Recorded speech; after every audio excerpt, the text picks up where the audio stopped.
We accept the reality of the world with which we're presented. It's as simple as that. We no longer live in a world of nations and ideologies, Mr. Beale. The world is a business, Mr. Beale. Go on without me. Just go. A good soldier never leaves a man behind. Because I wouldn't give you 2 cents for all your fancy rules if behind them they didn't have a little bit of plain, ordinary, everyday kindness. Life, finds a way. Welcome to Silver Screen Biases. Each week we pick a movie off of IMDb's Top 250 and dig into it. We're examining truth claims in critically acclaimed movies while also examining our own biases. I'm Nelson. This is Jeff. And this week we're reviewing 1964? Correct. Dr. Strangelove, or How I Learned to Stop Worrying and Love the Bomb. Jeff, is this your first time seeing this movie? It was, yeah. Mine too. I watched it 1.5 times for this podcast. Really? Yeah, I watched the ending over again. Okay. Just because I had some downtime, I had my notes all collected, and I was like, you know what? I'm going to rewatch the ending of this. There's a lot of dialogue at the end of this movie, in the second half of this movie. So. Did you see anything when gathering your notes and your research about the alternate ending for this movie? No. Okay. I got some stuff to tell you about this movie. All right. Pull this up real quick. We should start a podcast. Ooh, that's a great idea. You think anybody would listen? I bet there would be tens of people that would tune in every week to hear about movies they've not seen before. There's a good chance, yeah. Yeah. No, I'll see your 10 and give you 15s. Okay. It was originally planned for the film to end with a scene that depicted everyone in the war room involved in a pie fight. Accounts vary as to why the pie fight was cut. In the 1969 interview, Kubrick said, quote, "I decided it was farce and not consistent with the satiric tone of the rest of the film."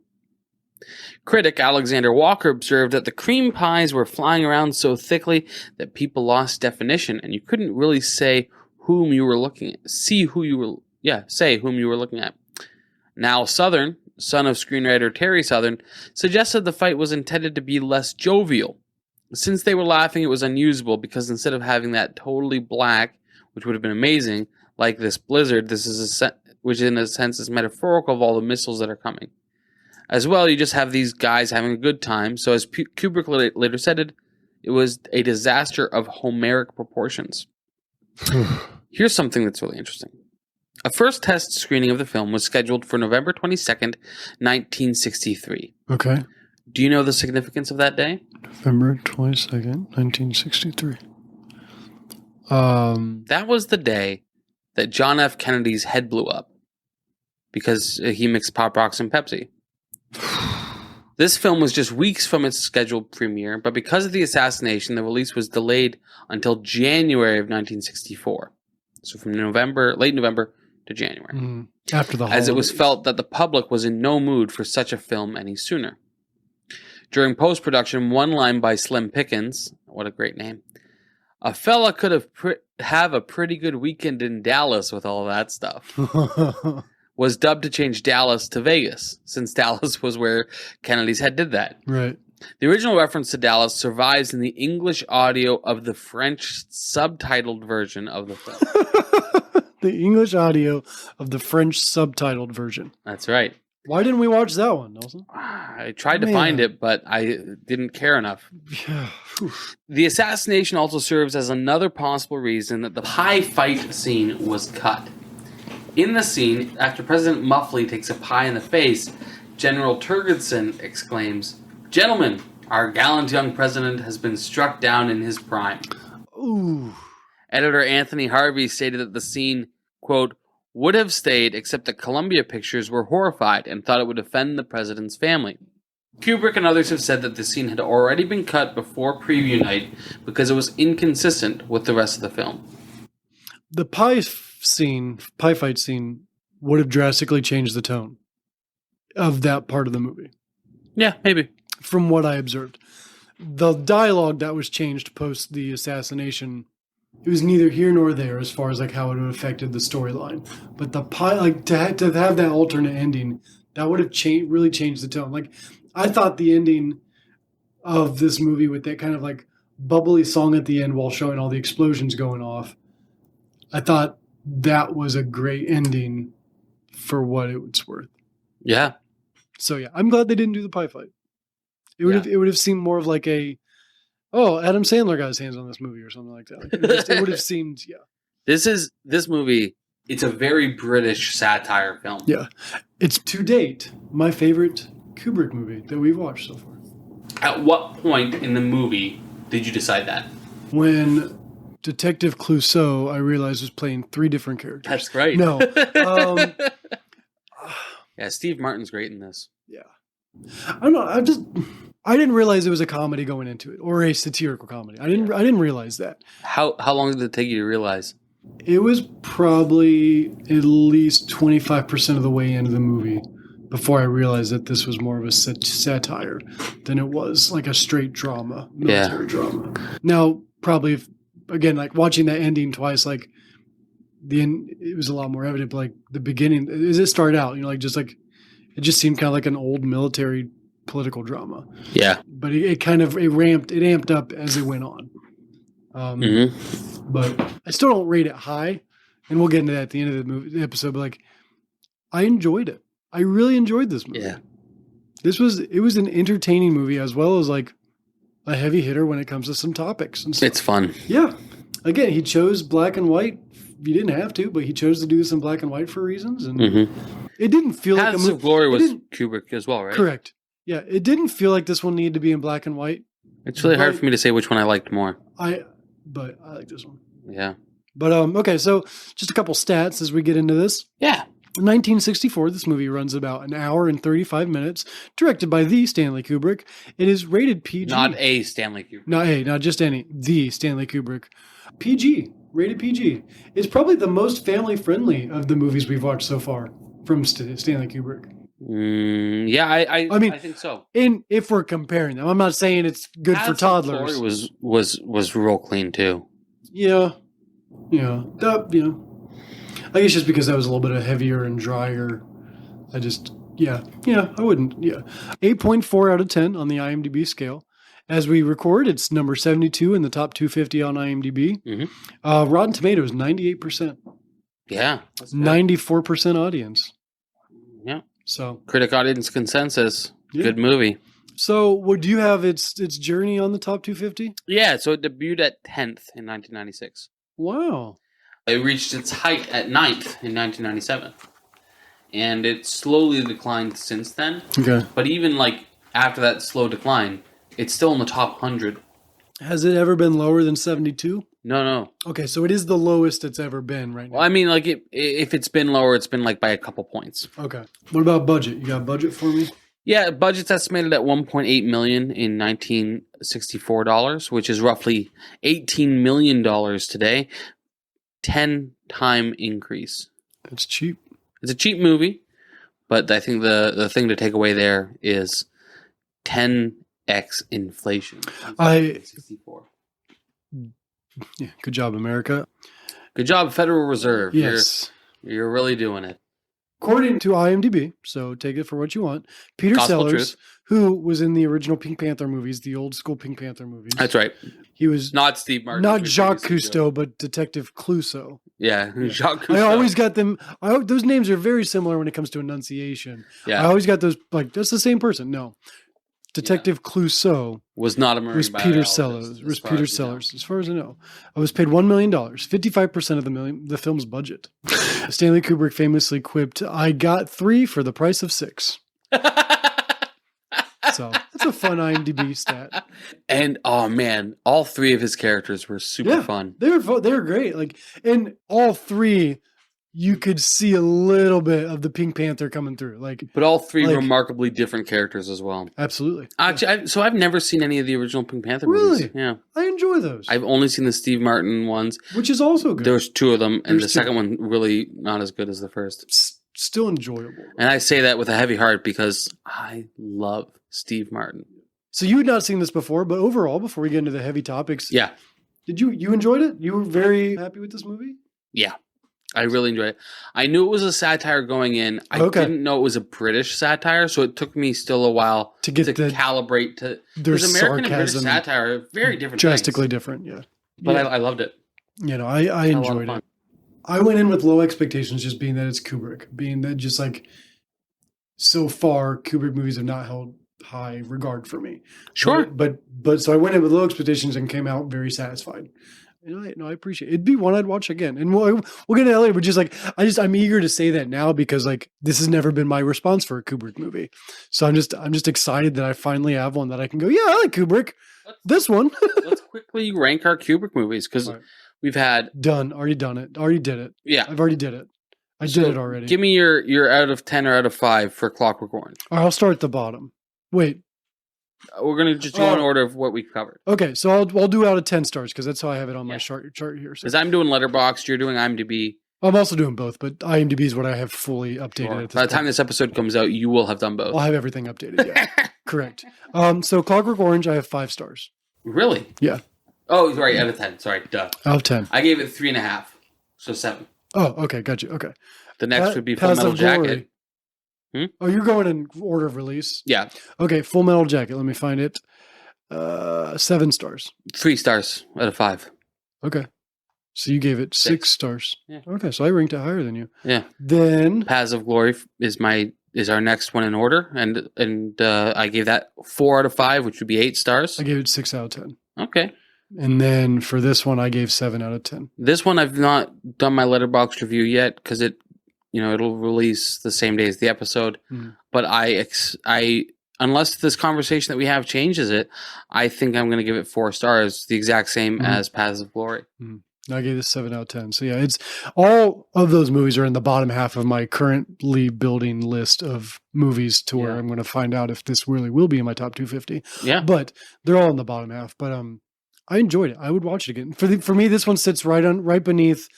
It's right above Schindler's List, and right below The Thing.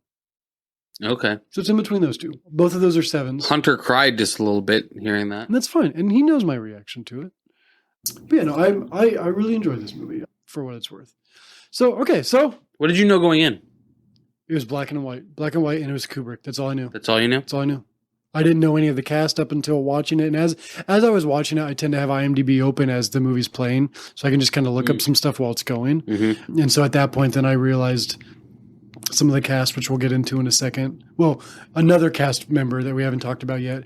I realized that while watching the movie.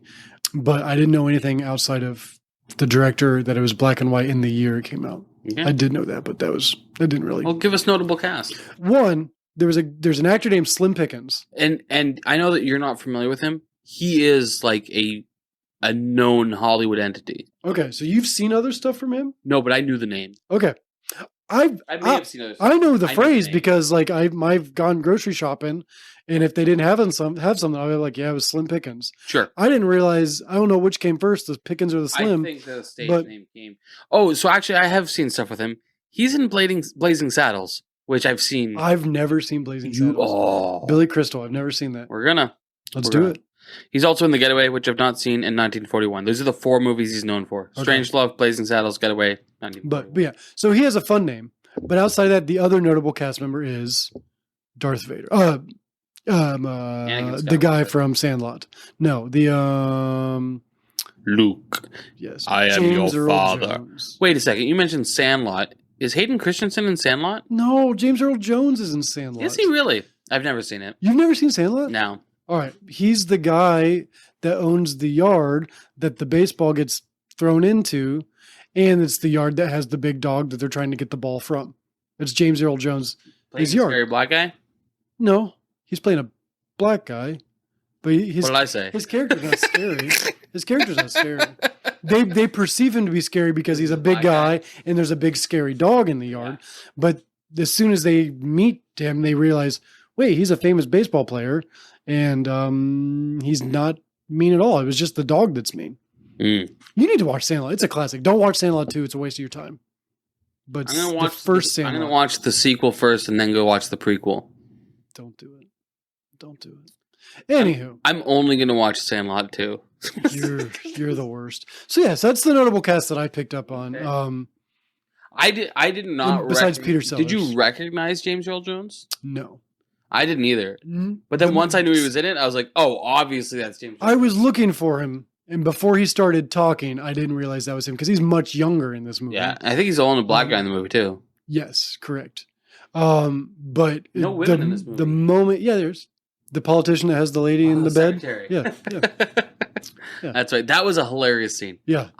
Did you know it was a satire by that point? Yes. Okay. Yes. I was laughing through that scene. Yeah. Interesting fact about this movie. So basically, Kubrick wanted to do a movie about a nuclear accident. So he was talking to people about this and doing research, and then Alistair Buchan or Buchan or Buchan, I don't know how to pronounce it. I believe it's Yukon. I believe the B is silent. Could be right. He was That'd be cool. at the time the head of the Institute for Strategic Studies. Huh. And he recommended the thriller novel Red Alert by Peter George. Mm-hmm. And so Peter George and Kubrick wrote a screenplay together Based off this Alert. book, but they introduced intercontinental missiles. Yep. Linked below if you'd like to read the book that inspired this movie, Red Alert by Peter George. 2 first names. 2 first names. And then What a guy. And then Nobel Prize in Economics winner Thomas Schelling, he's a game theorist and economist, and so he also assisted. Because game theory is very important in economics, but it's also And hunting. Or a different type of game. different kind of theory. Oh. Game theory is really important in economics, but it's also really important in... have you ever seen... Oh, what was that Ferris Bueller movie? I can't think of the actor's name. Ferris Bueller's Day Off? What's the name of the actor that played Ferris Bueller? Oh, man. What's it? Somebody listening to this right now is screaming at their phone. Matthew Broderick. Matthew Broderick, yes. So Matthew Broderick did a movie where he was like the best at some game, and so the military recruited him to compete against AI for a Cold War thing. I may be getting this all wrong. Let's check. I haven't seen too many Matthew Broderick movies. War Games. That's right. Is it Matthew 1983 Broderick? War Games. It is Matthew Broderick. Wow. The only winning move is not to play, is the famous line from there. Game theory is really important to understanding what happened during the nuclear war. And as the AI in that movie concluded, the only winning move in Cold War is to not play. But there is another concept in game theory, which is this constantly escalating gap theory, where if you know the enemy has X, you need to also have X. You need to have it better than them before they do. We see this a lot in the movie Oppenheimer. You and I went and saw Oppenheimer. What? Oppenheimer, the movie where, Margot Robbie and the Barbies. Mhm. So, yeah. with the Mogo Dojo. Mogo Dojo. I don't know. I haven't seen Ken. Yeah. Yeah, Oppenheimer. They talk frequently in that movie about having the bomb before the Russians do, because they didn't want to have an arms gap. Mm. In this movie, we saw again conversation about an arms gap, and the movie concludes with what was hilarious to me: "We must not allow a mine shaft gap." I was literally belly laughing. I've mentioned him before, Michael Malice. He is one of my favorite anarchist political commentators. He has a book called The White Pill. Made me cry a bunch of times. Strongly recommend it. Linked below. One of the things he talks about in it, and The White Pill is the rise and fall of the USSR. One of the things he talks about it is there was actually a push from both countries to share information on nuclear deterrent weapons. So they had weapons that would shoot down intercontinental missiles, and they were pushed to share that with each other. And both sides saw value in sharing that with each other because it would help to de-escalate. Hmm. And I think that's really interesting. They intentionally wanted to eliminate that gap. One of the other things commented in this movie about the doomsday device is that they ruined the whole point of having a doomsday device by not telling everybody they had a doomsday device. And the reason they developed a doomsday device was because they believed that the U.S. had a doomsday device as well, and they didn't want to have a doomsday device gap. This movie with stuff like that, with like commentary like that, like it does feel like it's in the lines of like a Monty Python type just like humor that they'll say something and then like it's almost required for them to just pause and go, I'll wait till you get it. Yep. Absolutely. Yeah, it's just like, yeah, I appreciate it. Yeah, it is very, very British in its satire. And British satire, I think, tends towards more clever jokes. Yeah. Where it's okay if you don't get it. The joke is for those that do. Yeah. And you look like a weenie if you don't get it. Mm-hmm. If people beside you are laughing and you're going... And I think that's why... What? I think that's why a lot of... this is going to be an unfair characterization, but it's just what I've observed. A lot of Americans don't like British comedy. And I think it's because American comedy is a lot more obvious. Do you feel that's an unfair characterization? I mean, don't get me wrong. I love American comedy. I'm starting to enjoy British comedy a lot more. I don't talk to many people about British comedy, so I guess I don't have enough information to make an opinion. Okay. But I would agree on your assessment as American comedy is a lot more transparent. Yeah. A lot more like, oh, this is a joke. Versus British comedy is like, you could watch a British satire and some people, I could see some people watching this movie specifically. I could see some people watching this movie and not realize it was a comedy. I have a friend who doesn't think that this movie is funny at all and isn't convinced it's a comedy. Should we shame that friend or keep him anonymous? I'm just kidding. So I feel like it's smart enough that it sounds convincing. Whereas like a American comedy, quote unquote American comedy, like we're not saying something to sound smart. We're saying something to sound dumb or funny to go for the slapstick. Like, so yeah, I think that's the difference. Yeah. Is like British humor is funny because it could be real. And that's the funny part about it for the most part. Yeah. Not all of it, obviously. Yeah.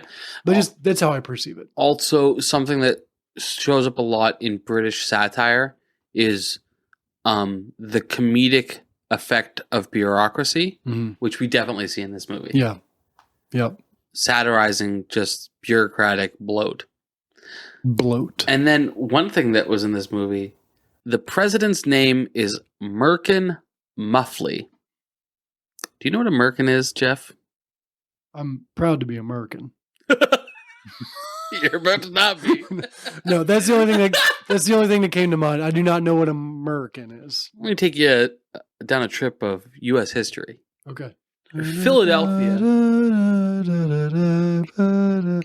I was going to give you a soundtrack for it, so a non commercial. We'll start from the beginning. Then Okay. Give me my soundtrack. Okay. 1776. I can't do it. I can't keep a straight face. Okay, keep going. Early America, Philadelphia. Okay. You want to know what was really popular in Philadelphia? Benjamin Franklin was a frequent visitor of. Oh, sex clubs. That's right. Yes. And you know what else was really common in brothels at the time? AIDS. Close. STDs. Yes. Okay. And not all of those STDs, but some of them can be controlled or at least reduced by shaving your privates. Oh. And so at this time, women that worked in sex clubs would We've shave their entered new privates territory on our podcast here. to reduce transmission of crabs. But a lot of their customers didn't care for the look. They felt it made the women look too young. And so the women would wear wigs for their nether regions so that they didn't look so young. And those wigs are called merkins. Are you still proud to be a merkin, Jeff? And then his last name. No comment. His last name is Muffley. Muff is another term. Yes, I'm familiar with that one. Yeah. So Merkin Muffley Okay. is the name of the president. Yeah. And the president is not the authoritative figure that we tend to see from presidential characters. Yep. In fact, he's a little bit effeminate even. And I think That's funny. is a very, Intentional, yeah. very funny choice that I didn't even notice until like the end of the movie. I was like, wait a second, his name is what? Yep. Again, just more of that smart, intricate humor that most people like wouldn't have realized that there was a backstory to those names. You're not going to get the joke. Right. That's fun. And I'm sure that there's a bunch of other character names whose names I didn't get the joke of, Mhm. right? Like the one guy who's like Turdley or Turgley. Like a lot of their names are just like fun to say, but I bet there's even more to the joke than that. Let's go through some of the names here. Okay. Group Captain Lionel Mandrake, Jen Buck Turgidson, Brig General. Oh yeah, General. Yeah, General Buck Turgidson. Is that a spoonerism? What if we switch what about Tuck Bergson? No, that's not a thing, right? Brigadier General Jack D. Ripper. Yeah. Yeah, I mean that's pretty. Oh yeah, Colonel Bat Guano. Yeah, Major King Kong. Yeah, Russian Ambassador. Hold on, let me click on. Oh yeah, Alexei Sadesky. Lieutenant Lothar Zog. That's our James Earl Jones character. Miss Scott. Mr. Staines. Mr. Staines. H.R. Dietrich. Randolph. Kivell Frank. Ace Owens. Whoa. Lieutenant Kivell was played by a man by the name of Glenn Beck. Not the Glenn Not Beck. the Glenn Beck. A Glenn Beck. Apparently he's in 2001 A Space Odyssey. He's in the sequel to National Treasure. He plays Abraham Lincoln in the second National Treasure. I could see that. So can I be transparent with you real quick? I wish you would on the air.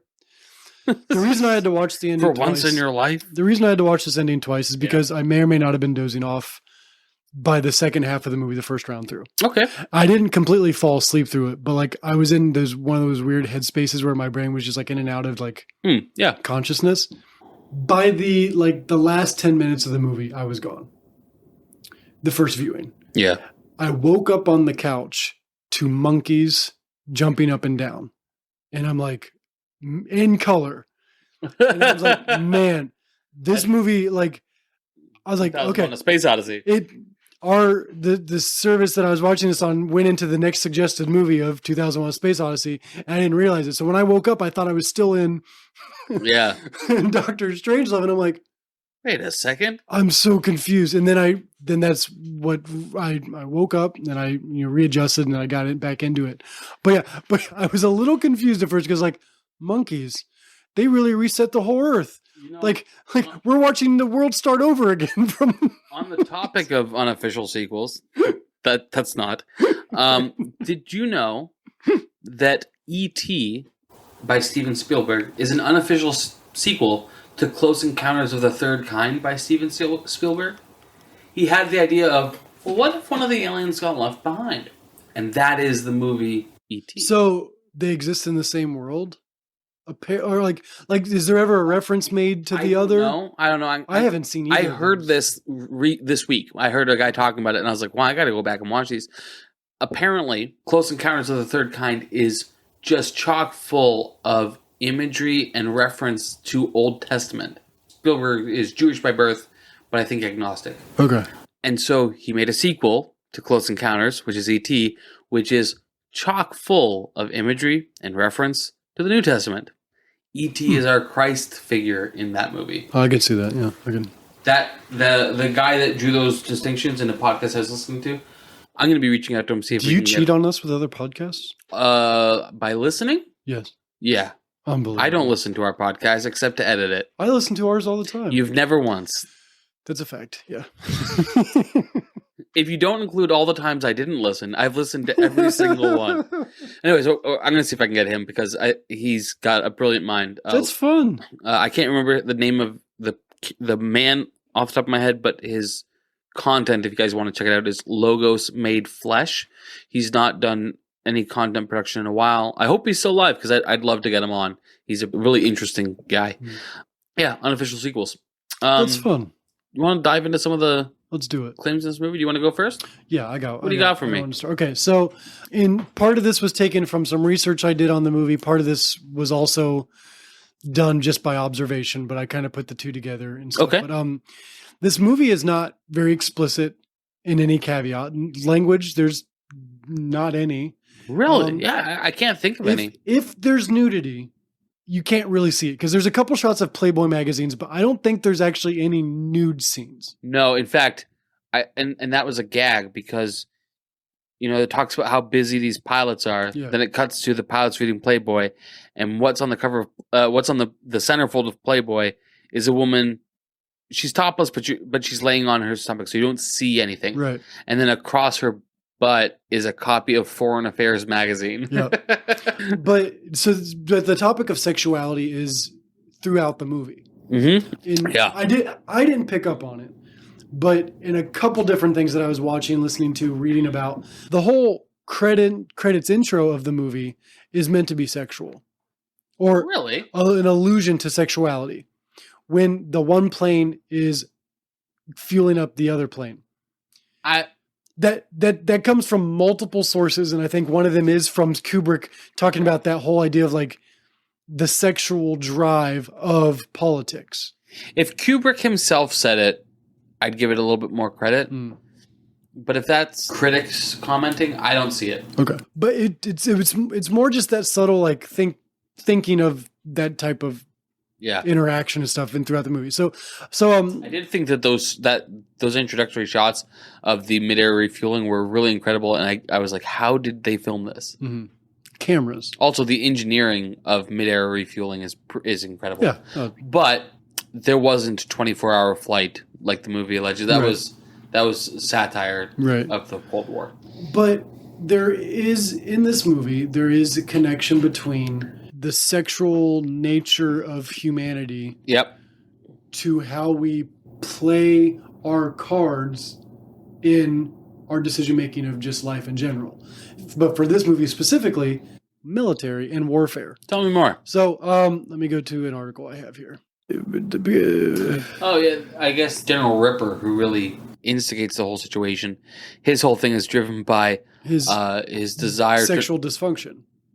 No, so I've got here the entire plot of the film revolves around the paranoia of a general driven to madness by his sexual dysfunction. Okay, maybe I misunderstand what the term sexual dysfunction means, but it sounds like the guy's just like the first time he had sex, according to him, when, in his words, fluids left his body, he felt tired, and he felt that the woman had stolen some of his essence. And so, even though women desired his essence, he would entertain women but never let them have his essence. This was roughly what he said about the whole affair. That was a good little double entendre there for affair. I just walked into that accidentally. So I can see that. And then, of course, there was the joke about the 10-to-1 ratio in the mine shafts. Yeah, and them just talking like, they weren't in that end, like they weren't making the phone calls to like their family and saying goodbyes and all that stuff. They were just talking about like, what are they going to do with their new freedom if their plans open up to like to do things. And it all revolved around like either repopulating or mating or stuff like that. So, and then there's symbolic imagery of Major Kong straddling a giant phallic nuclear warhead on his path towards it, which all bombs are phallic if you think of it in that instance. Like, so that one was a little bit more like a bit of a stretch. But so just whether it's subtle or whether it's strong and intentional, like there is this topic of just this idea of like how when people are driven to make a decision about something that we consider when we're weighing the odds of whatever the decision is pleasure,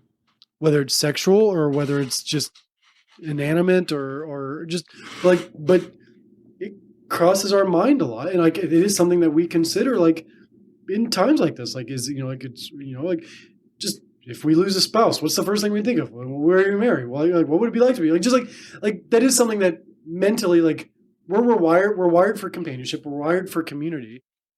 And for a lot of us, it's through intimacy. Yeah. And so I saw that as a big theme. And some of the articles I was reading and stuff was also strong on that sexual implications of choice making. If that makes sense as I word that. Interesting. Did you get much of that in this movie? So one thing about Stanley Kubrick films is that fans of his films are constantly looking for deeper and deeper meaning. And it is true that Kubrick loves to talk about sexuality in his films, but like Paths of Glory didn't have any. There was nothing in Paths of Glory. Yeah. I think Eyes Wide Shut has some. From what I've heard. Not seen it, but I've heard.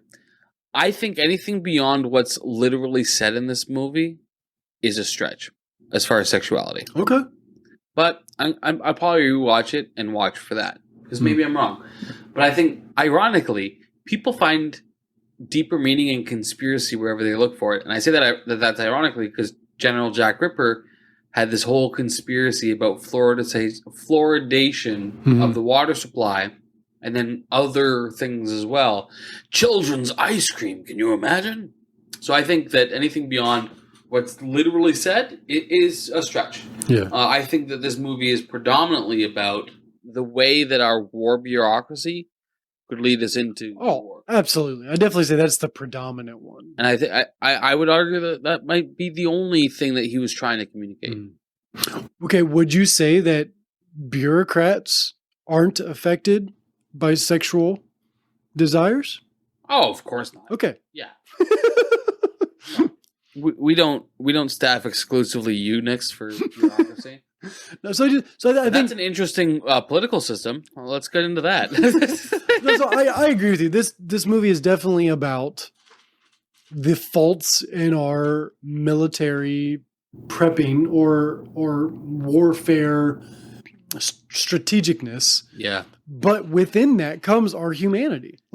You can't have something that involves human interaction without involving the humanity of humans. Sure. And a part of that is our sexuality. Yeah. Or the dysfunction of our sexuality. So here's where I'd push back. So I wouldn't say it's the main thing. Yeah. But I would say you can't have one without the other. You can't have human faulted, human decisions, human passions, humans driving forced decisions without bringing other aspects of our humanity into what makes those decisions happen. Yeah. Yeah. So I would say when it comes to war, especially U.S. quote-unquote military action since World War II, because legally speaking, we've not had a war since World War II that requires an act of Congress. I would say that Kubrick is really good about being anti-war. And this movie is an anti-war film, but not in the same way that Paths of Glory Right. was. This is more of an anti-bureaucratic film. It's like a satirization of war film in a weird way. But what leads... It's definitely not a happyization of... Yeah. Sorry, that was bad. What leads to war in this film is one man's psychosis about sexuality. Interestingly, what we hear him say about sexuality and his essence leaving him, that's things that I've heard people sincerely say today. And then another quote from General Jack Ripper real quick. Clemenzo once said, "War is too important to be left to the generals." When he said that 50 years ago, he might have been right, but today, war is too important to be left to politicians. They have neither the time, the training, nor the inclination for strategic thought. I can no longer sit back and allow communist infiltration, communist indoctrination, communist subversion, and the intentional communist conspiracy to sap and impurify all of our precious bodily fluids. That's the first time he mentions bodily fluids. I wrote that down because that's the kind of thing that I can hear political commentators from the war hawk commentators from the right saying today.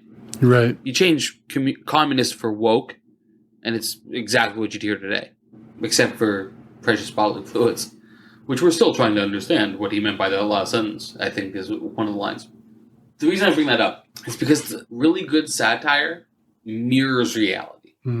Where I would disagree with Kubrick is that what causes war in American history, from what we've seen, is not so much like sex drive and need to prove oneself, as we see somewhat in this, and not delusions of we have to fight the enemy, which we see in this, and there's some of that in U.S. politics. What we see a lot of, though, is revolving doors with Raytheon, with other military-industrial complex companies who have financial incentives to instigate war. We have senators who a lot of their political donations come from Raytheon, and I should be able to name more than one. And the annoying thing to me is I know like 5. But whenever I mention it on the podcast, I can only ever think of Raytheon. So we're just going to go with Raytheon. They've got revolving doors with these guys. They've also got revolving doors in pharmaceuticals. They've got revolving doors in tech, increasingly. They've got revolving doors in, you name an industry that has corrupted government, and they've got one. So that's really what leads to wars in America, is that somebody can make a buck. To quote Jimmy Dore, it's not because they think that this is good for America. It's because they're looters. Yeah. Cheers. Cheers. Yeah, no, that's a great way to sum up this movie in general. Just with that, that's the movie in a nutshell. Should we get into rapid questions? No, I'm not ready for that. But yeah, no, Some of the lines delivered deadpan in this movie cracked me up. So, give me a couple of examples. So, like, in Paths of Glory, there were lines that made me angry. Remember how, like, that was my biggest takeaway, is that movie pissed me off. Yeah. This movie makes me laugh for almost the exact same reasons. Okay? So, for example, one of the first propaganda pieces that we see is, like, all around the military base that this kind of takes place in. You see, peace is our profession. Yeah. Which is, I don't know if it's intentionally a nod to 1984, but in 1984, one of the slogans of the party is "War is peace." Canadian soldiers, their actual title is peacemakers. But it's just propaganda. Yeah. Right? What was it in Iron Man? That the way to peace is whoever's got the biggest stick or something like that? Yeah. Some other lines delivered entirely deadpan that made me laugh, but like the same concept was in Paths of Glory and made me angry. Modest and acceptable civilian casualties. Yeah. And then this one, which was a scathing criticism of war, in my opinion, and really fit into my biases. This is the president talking to that same general that said acceptable civilian casualties. You're talking about mass murder, General, not war. And, of course, my opinion is war is mass murder. Yeah. Legal mass murder. Yeah.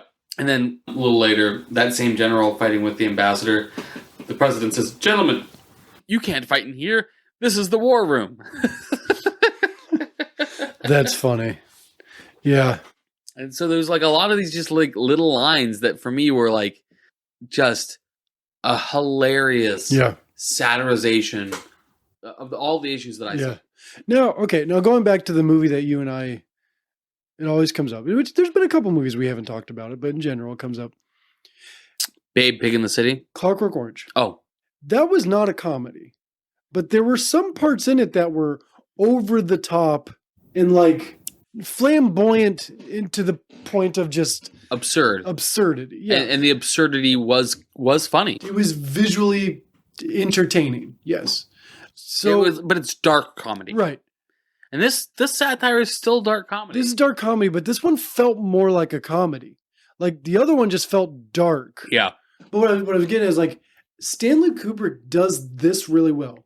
With what he did in Dr. Strangelove, he did this really well. The writing, the camera angles for when some of these lines are being said, the setting up for those lines. Yeah. He did this movie really well in this type of genre of a film. Right. It won me back a little bit for Kubrick movies. And here's another thing. Like, neither you or I had ever seen a Kubrick film before we started this podcast. That's true. Yeah, because I've never seen The Shining. Yeah. That's the one that I knew about the most was The Shining, and I've not seen that one yet. So, with almost any director, when you watch a director's movie, you're signing up for a type of movie. With Kubrick, there's almost no through thread from what we've seen in A Clockwork Orange, Full Metal Jacket, Paths of Glory, and now with Dr. Strangelove. Right.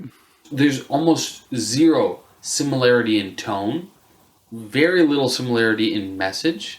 It's wild. And so when people are like, greatest director of all time, like I'm starting to buy that a bit because it's such wildly different types of movie he's producing. Yeah, I got a quote here. I'm just going through his list again, just making sure there's not a Kubrick movie I've seen that I just forget this Kubrick. Yeah. I've never, before this podcast, I'd never seen anything of his. Yeah. And by the end of this podcast, we will pretty much watch nearly everything of his. Almost all of his prolific ones, yeah. I have there's a couple ones that Eyes Wide Shut's on the top 250, and I have zero intention of ever watching it. Yeah. And it's like, surprise, that's his most recent one, too. Eyes Wide Shut is his last movie he's ever did. It's weird that he's not doing anything anymore.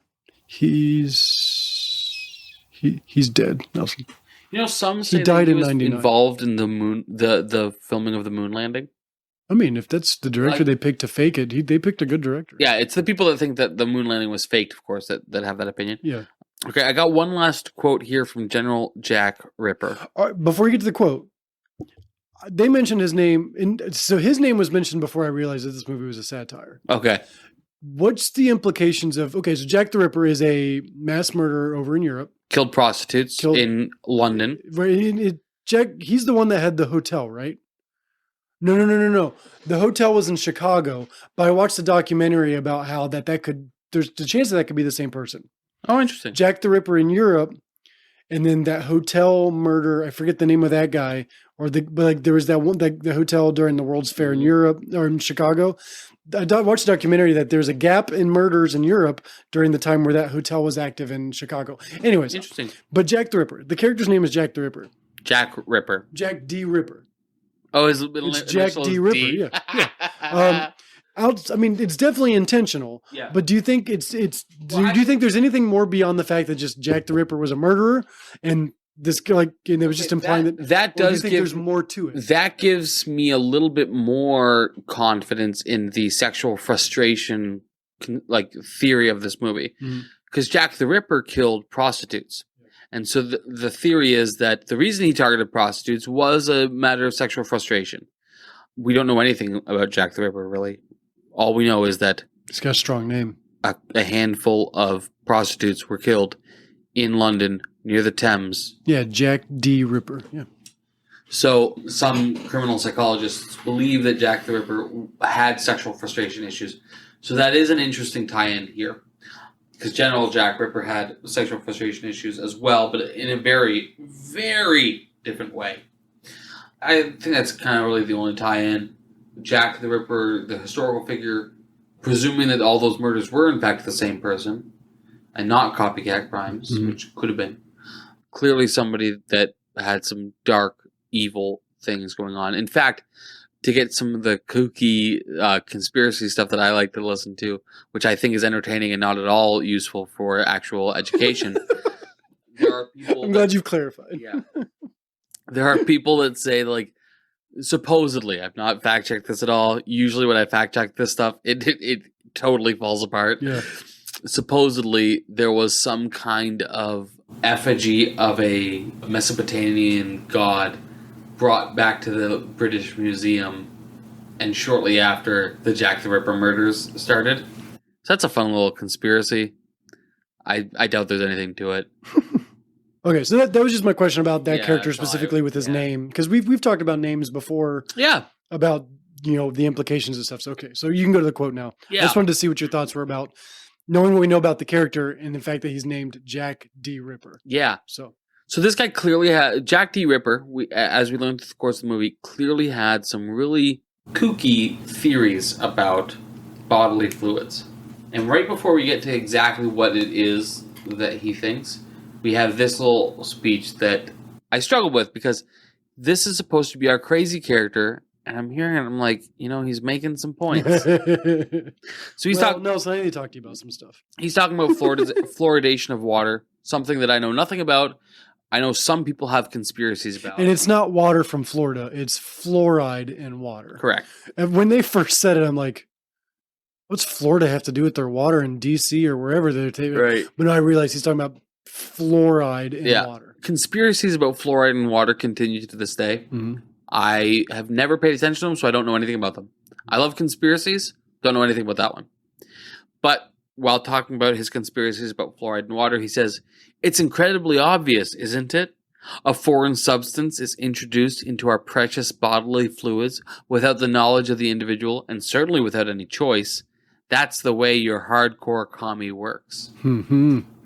Given the recent memory of the last couple of years and the way in which media, large business, and government colluded to require you to take a pharmaceutical product that the company that produced could not be held legally liable for any injury and would be paid for with tax dollars. And also the way in which it looks like might be coming back. I was like, hey, he's making points. But I struggle with this because this is the character that we're supposed to laugh at. Right. What's coming back? So already we have colleges requiring masks again. And Is there a sickness going around? the newest COVID strain. And the newest COVID strain, they've even said themselves on CNN, like the guy that was like, this guy was, I'm going to get his credentials probably wrong because I'm working from memory and I didn't expect to talk about this. The guy on CNN, he is a former FDA guy, now currently serving on the board of Pfizer. What are the chances of that? Huh. Very good. He was brought on, he was brought on to CNN to talk about the newest strain of COVID coming and how dangerous it's going to be. And I think it was a bit of a Freudian slip where he said, much more viral, much less lethal. But get your boosters. Biden recently said this week about how, and I'm going to get the exact quote wrong again, because again, I hadn't prepped this. We need another vaccine. And again, Freudian slip. One that works. And it should be mandatory. Now, here's where I land on that kind of stuff, Jeff. If you want to take experimental pharmaceuticals, I don't think... I do every day, man. I do every day. I don't think For sure. that the government has any right to stop you. And if you don't want to take experimental pharmaceuticals... The government shouldn't make you. I don't think the government has any right to make you. I agree. I agree with that. Even though General Jack D. Ripper is a lunatic, right? When he says a foreign substance is introduced into your precious bodily fluids without the knowledge of the individual and certainly without any choice. Man, I'm right there with you, buddy. Hmm. I'd go to war with that. Yeah. I did not catch that line. If you're coerced into a decision, then it's not consent. It's not really a decision then either. Right. Yeah. The only other big thing I took away from this film, or picked up on, and just I'm interested in what you have to say about just because of the timing. This movie was very close to came out very soon after the end of the Cold War. After the end of? Yeah.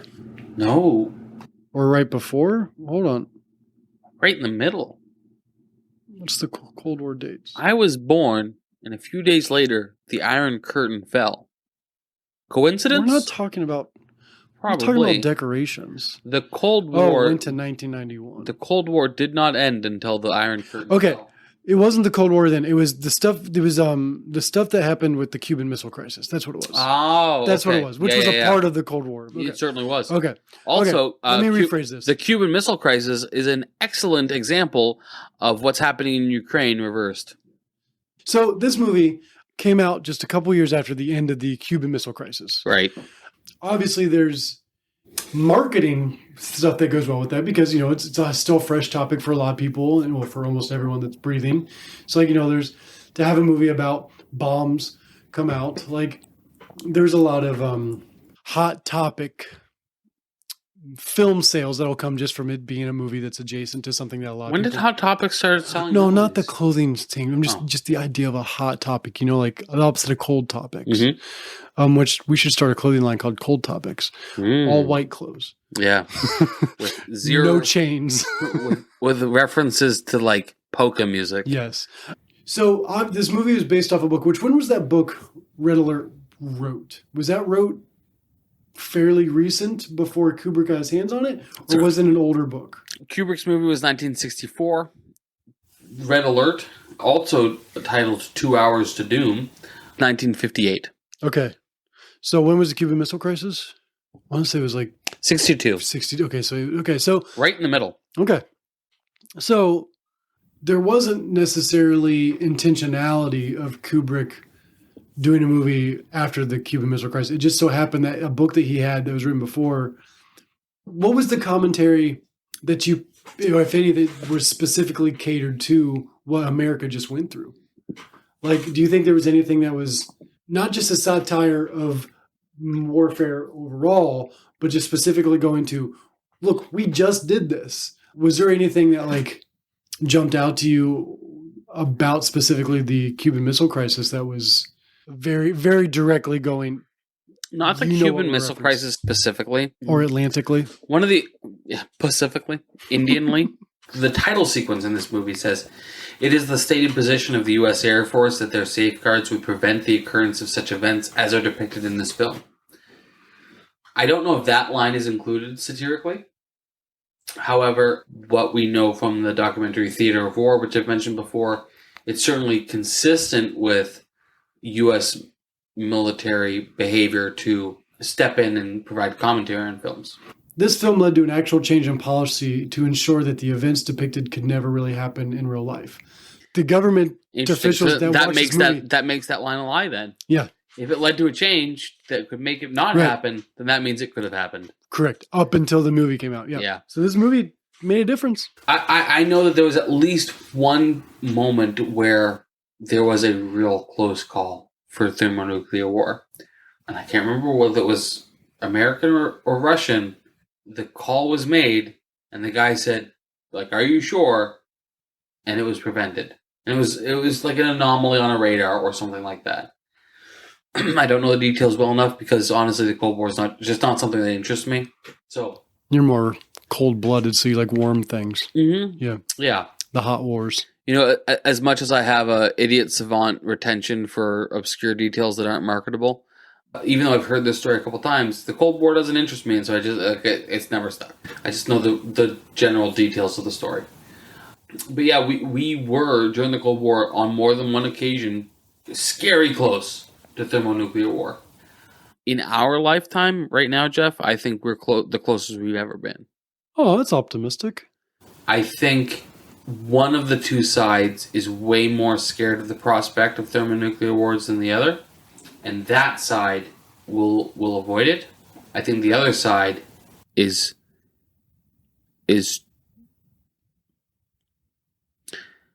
you know, as I I've referenced, never seen you show this much restraint as you're thinking about thoughts. As Mhm. I'm looking at you right now, Mhm. I can see you going,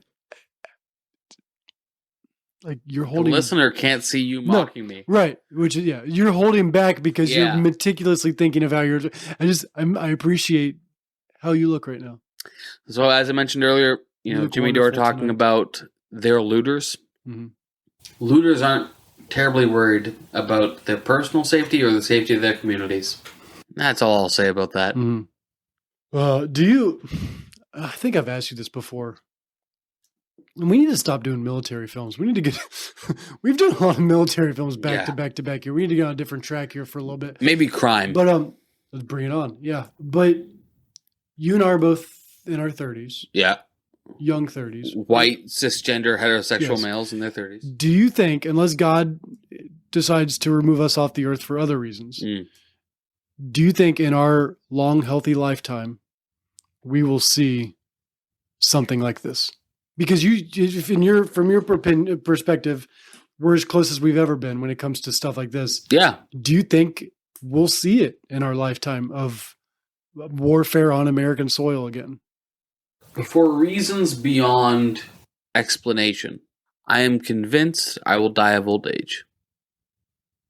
Your wife and I have different opinions about that. I'm just kidding. We talk about it often. For reasons beyond any kind of plausible explanation, I'm convinced I'll die of old age. So no, I don't think thermonuclear war is likely. But here's what I will say. Why? Like, do you think there's something that just kind of keeps people from going that last step of going push the button? Like, does something keep us from doing that not as humans? Yes, something does, but it's not as humans. I think it is God's grace. Right, but Exclusively. civilizations wiping out civilizations is not something that God has allowed. has held back from before. Thermonuclear war would be much more than that, though, Jeff. Right, but It'd be the end of life on Earth. So as much as this escalation behavior worries me, it doesn't worry me because I'm worried about the end of life on Earth. I don't think that's going to happen. It worries me because of how much it will make life on Earth difficult. yeah, I'm still convinced I'll die of old age, but I'm not convinced it will be easy. Life is hard already. I don't need the additional strain of global war. Right. And you think that idea of knowing what the repercussions are of this, no matter which side you're on, is keeping us from pushing the button going war. Yeah. Okay. Because as much as That's a good perspective. as much as looters and lunatics are in charge, they still want to survive to see it another day. So. Yeah. And this movie had, and we've talked about it already, like, it had a lot to say about that idea of like this type of warfare will have immediate effects on not just the enemy. Yep. But and not just our us. two countries. Right. And It's actually, good. I like that perspective because, like, I appreciate your perspective on these things because I'm just so uninterested in what's going on in the world politically. right? More so than I probably should be a little bit more. No. Ear to the grindstone. No, I think that your instinct on a lack of interest is probably good and healthy. But that doesn't mean that you and I are both on the track that, like, the people that are making the decisions for us are a bunch of jackwads. Yeah. Like, Those rich men north of Richmond. respectfully, of course. all want total control. And this really feeds into one of my biases. Why is Ukraine in the position that it's in? Well, in the 90s, when they seceded from the USSR, along with back in the U.S. SR, Back in the U.S. SR, I was gonna do got that. it the second time. Yeah. It's like 14 different countries made up the USSR, including Russia.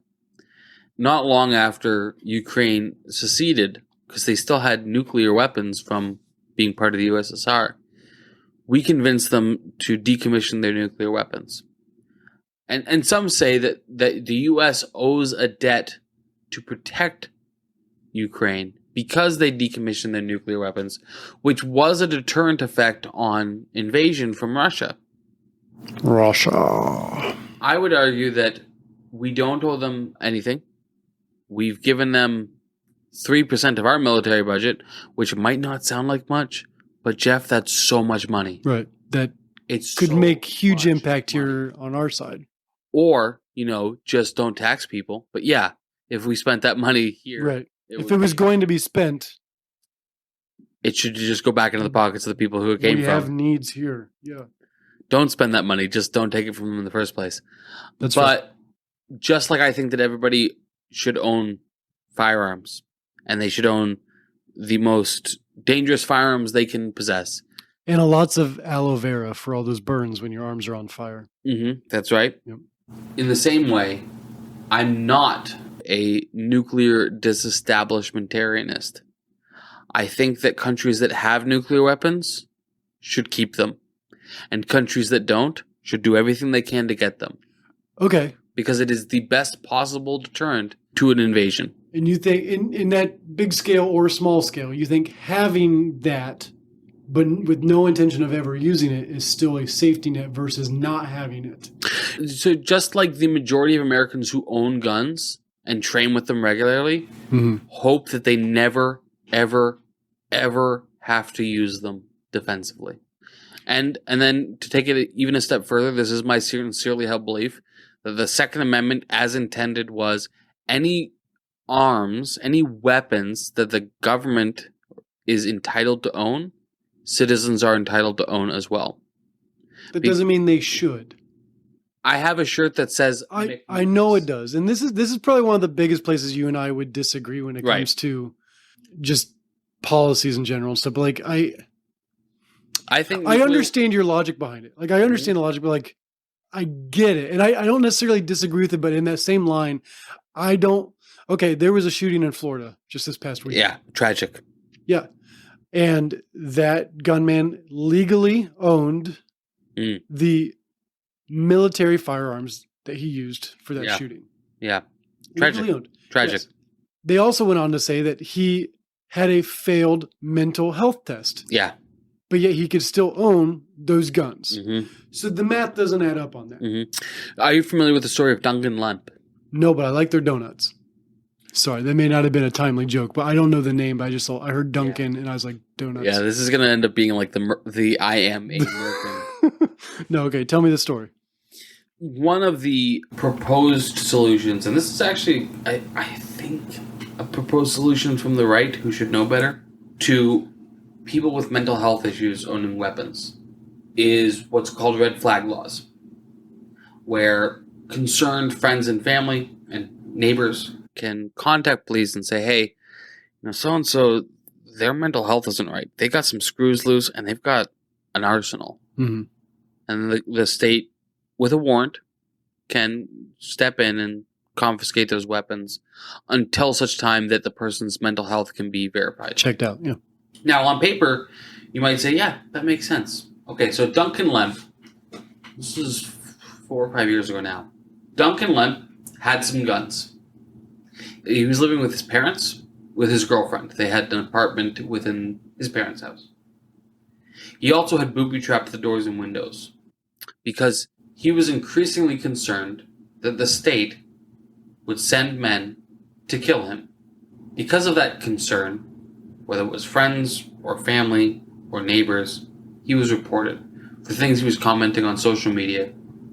The police secured a warrant, and at like 3 a.m. in the morning, they broke in through his window and shot him and his pregnant girlfriend in their bed. So, while I am sympathetic to concerns about mental health, and there are many, the way that has been executed in this country is inexcusable. Yeah. And that part doesn't surprise me. No-knock warrants are dangerous both for the policemen that execute them and for the citizens that they're executed upon. And let's say, for example, let's give another example of why red flag laws might be a problem. Let's say that you have a woman living in a neighborhood where a neighbor hears that she's recently bought a gun because she's worried that a ex-boyfriend is going to come and murder her. These things happen. Crazy ex-boyfriends exist. I don't have any. Yet. That's true. That's a good point. That's a good point. Let's say that neighbor becomes concerned for her own safety because so-and-so owns a gun and she's paranoid. Right? And that's fair. That accusation is correct. She is paranoid. And so the weapon's confiscated until her mental fitness can be assessed. Mm-hmm. What if she's correct? Like Duncan Lemp ended up being correct. And that boyfriend comes and kills her. I understand the frustration and concern about mental health, and I think that there's a lot of work that needs to be done there. But to quote Blackstone's formula, it's better that 10 guilty men go free than one innocent man be put to death. Yeah, I don't know what to say to that. And then as far as the recent shooting, which is absolutely tragic, don't get me wrong, the frequency with which there are shooting events where a armed person brings down the gunman who's not law enforcement, just an armed citizen, and it goes unreported. When you start to see that trend, and believe me, there's a trend, you have to start to wonder, why is it that those who tell you the news don't want you to know about non-law enforcement person ends a gunman's reign of terror? The solution is more guns, not less. An armed society is a polite society. And I know a lot of people are uncomfortable with that, and those people don't have to own a weapon. That's not an ideological stance. Because, like, in an ideological world, people should be able to be unarmed and feel safe. Do you mean it's not an idealist stance or ideological? Sure, maybe I'm using like I don't think the ideal plan for perfect humanity is for everyone to have guns so they can feel safe. Right. So I would agree. So yeah, so that stance is a pessimistic view, because I personally am one I'm not anti-gun, right? But I'm not a fan of guns. I didn't grow up with them. I'm not comfortable around them just because I'm ignorant to them. Yeah. But in that same light, being that I'm not one that's going around remove the guns. I'm not saying no guns. Right. I'm just saying I think there is a line. And this is a part where I feel like regulation can help. And I know this. I know how you feel about regulation. So, like, if you get the ability for a bunch of morons, and I say that just vaguely, but like people who don't understand what they're buying, the ability to buy something they don't understand, you're going to have chaos. You're going to have other people that are going to be respectfully handling the opportunity that they're given and use it the way that it's meant to be. But opening it up to the public is going to take us to the wild, wild west, because there's going to be some people that are going to think this is a free ride. And I feel like guns, more so than drugs, guns need to be regulated, because we've not proven ourselves as a nation, not as a world, but as a nation, that we can handle these types of guns in general. And I guess ideally it'd be cool to live in a world where we can just trust everyone if they're walking around with an AR-59, 10 on their back, and we don't have to assume the worst. But we don't live in that world. Whether or not the news caters, which they do cater what we hear. Those events in the news still do happen. Shootings are still happening. People with these guns are still happening. The opposite is also still happening, but not reported. Not shootings? Yeah, of course that's happening. Shootings resolved by non-law enforcement and people owning weapons without... I don't want any of these things to be happening. You don't want people to own weapons without being violent? I don't see the need, or in an ideal situation, people shouldn't have to go grocery shopping armed. So let me provide... Again, I know now, because of the way the world is and the way America is, and we're having these issues, I can see why people feel the need to do that. I have people that I know and trust and love that have military grade weapons legally. Yep. Legally. I have no issues with that because I know them. But on that other side of the things, people shouldn't have to have a concealed carry when they go grocery shopping because they feel that's the most safest way to go grocery shopping.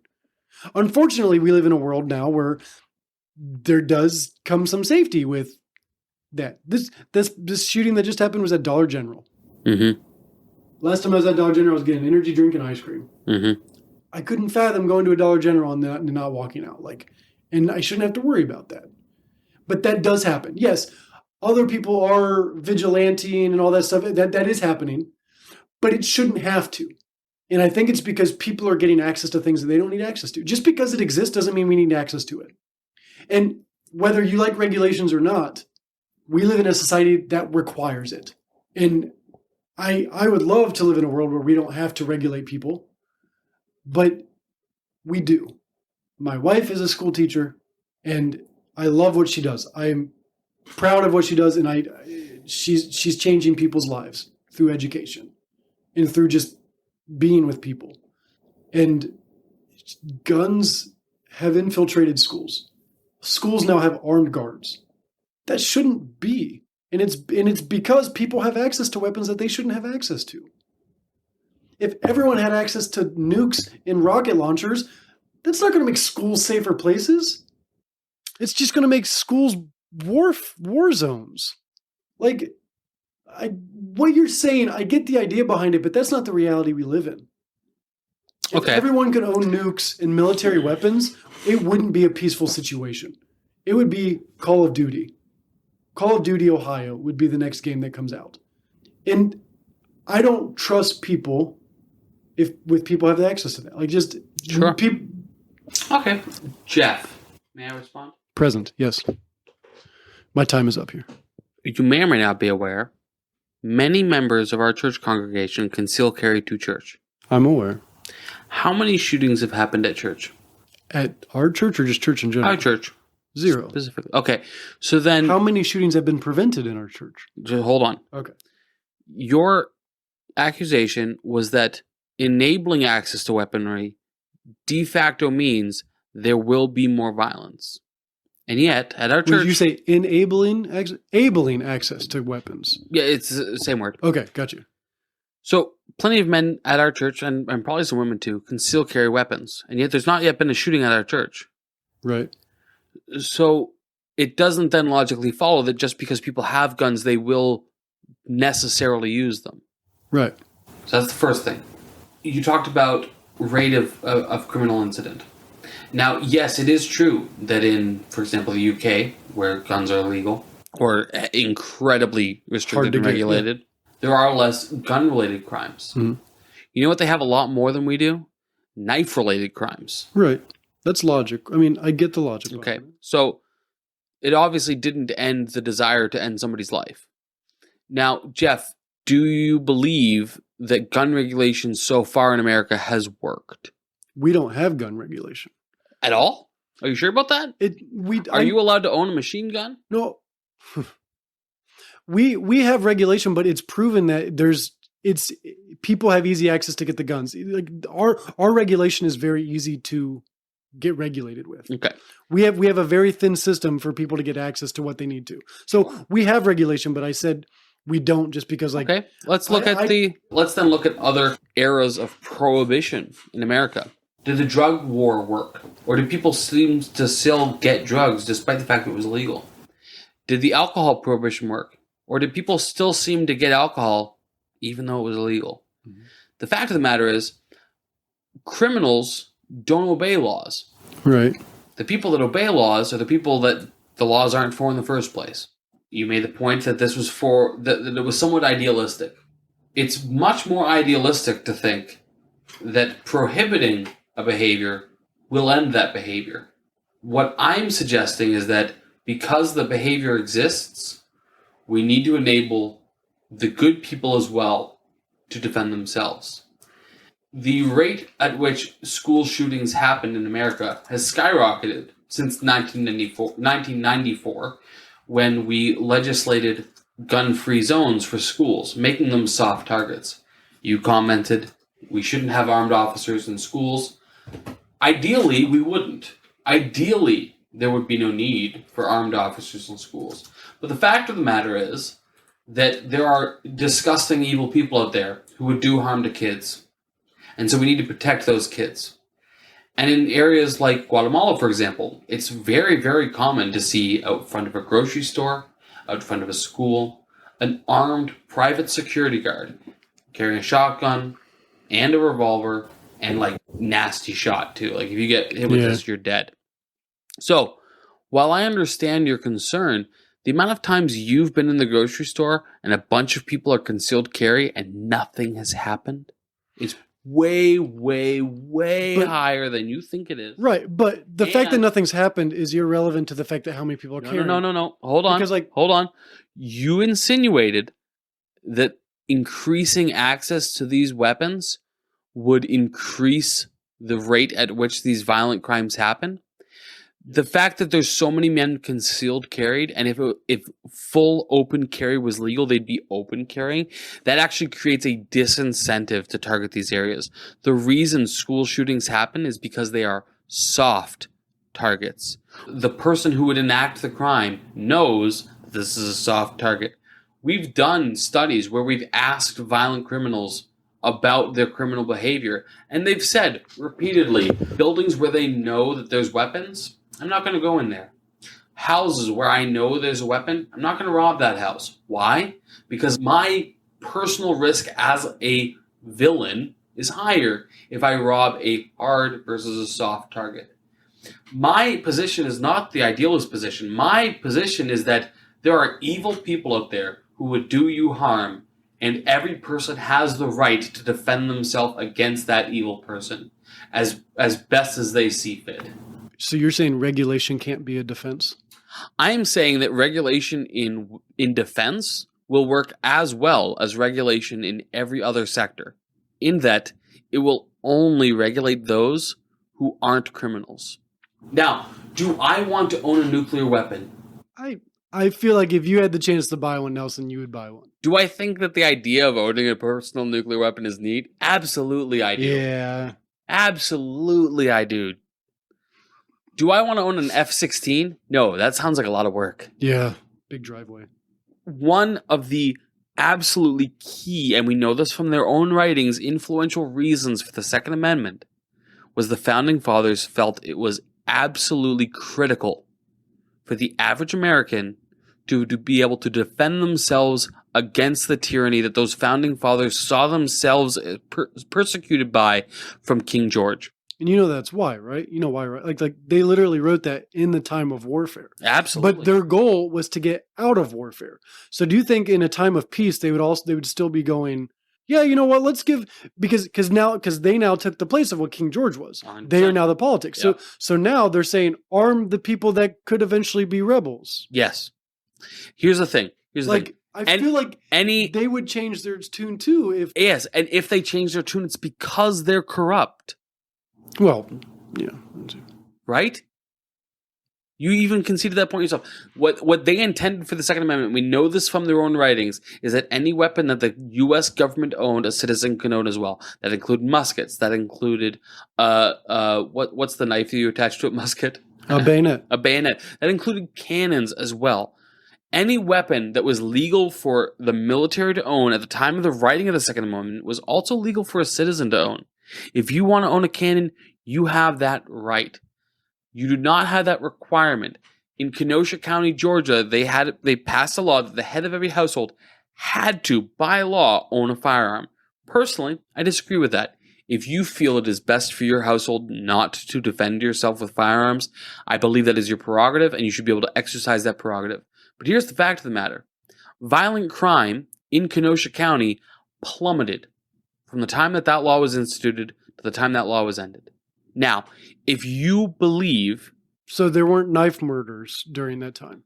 There weren't murders with other weapons during that time. I cannot confidently say it was zero. Okay. I can confidently say... Because criminals were probably still criminals at the time, just with what you were saying. 100%. So, and again, what I'm saying is I'm not taking an idealist position. The idealist position is that none of this would be necessary. Right. I'm saying because it's necessary, we must allow people to defend themselves. The violent crime plummeted. I don't know for a fact, and I would be surprised to find that it hit zero. But it plummeted.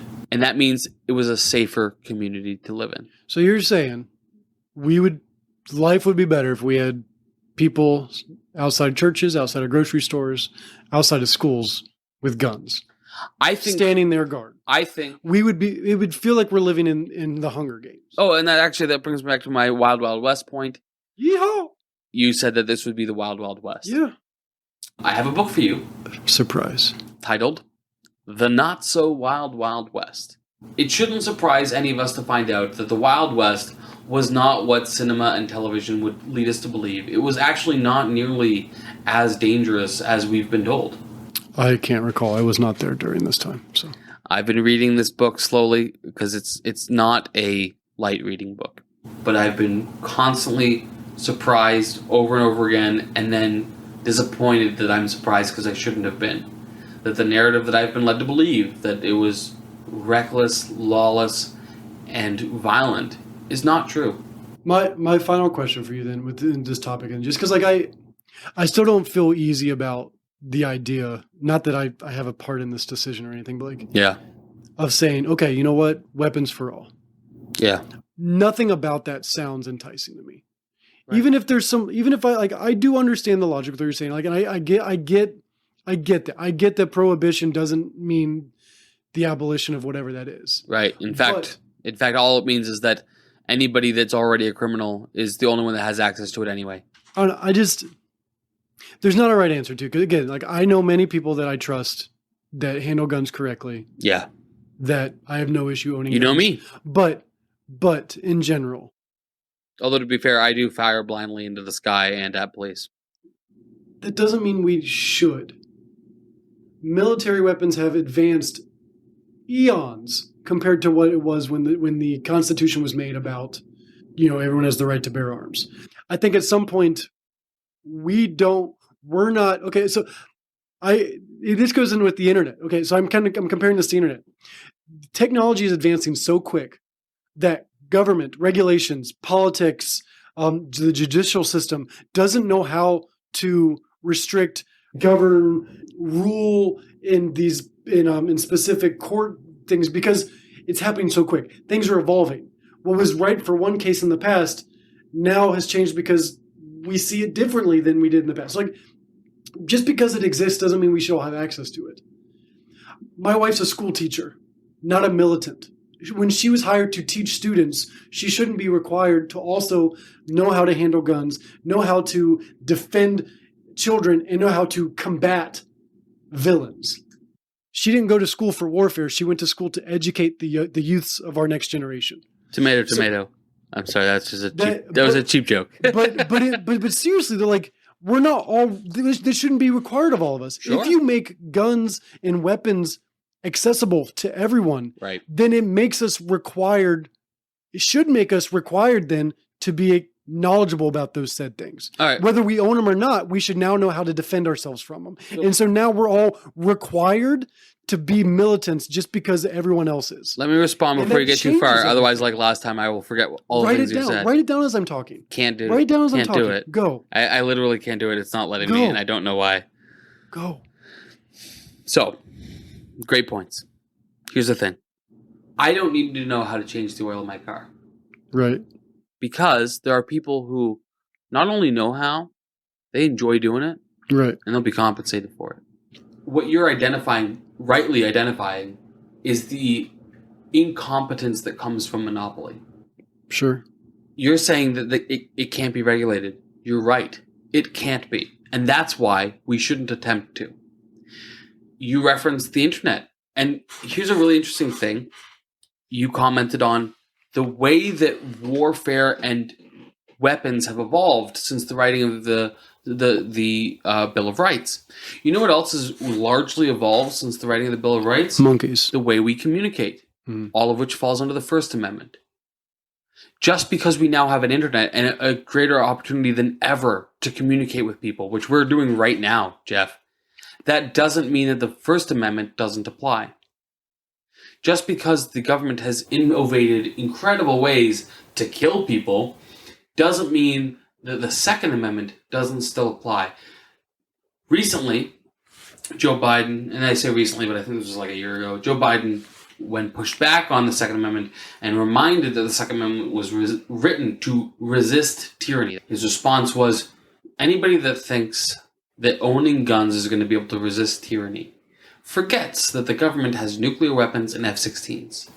To interpret that as anything other than a threat against civilians by the president himself is foolish. He is saying, you shouldn't be able to own an AR-15, which does not stand for assault rifle, it's Armalite. He's saying you shouldn't be able to own that gun. But it is an assault rifle. What is an assault rifle? Define it.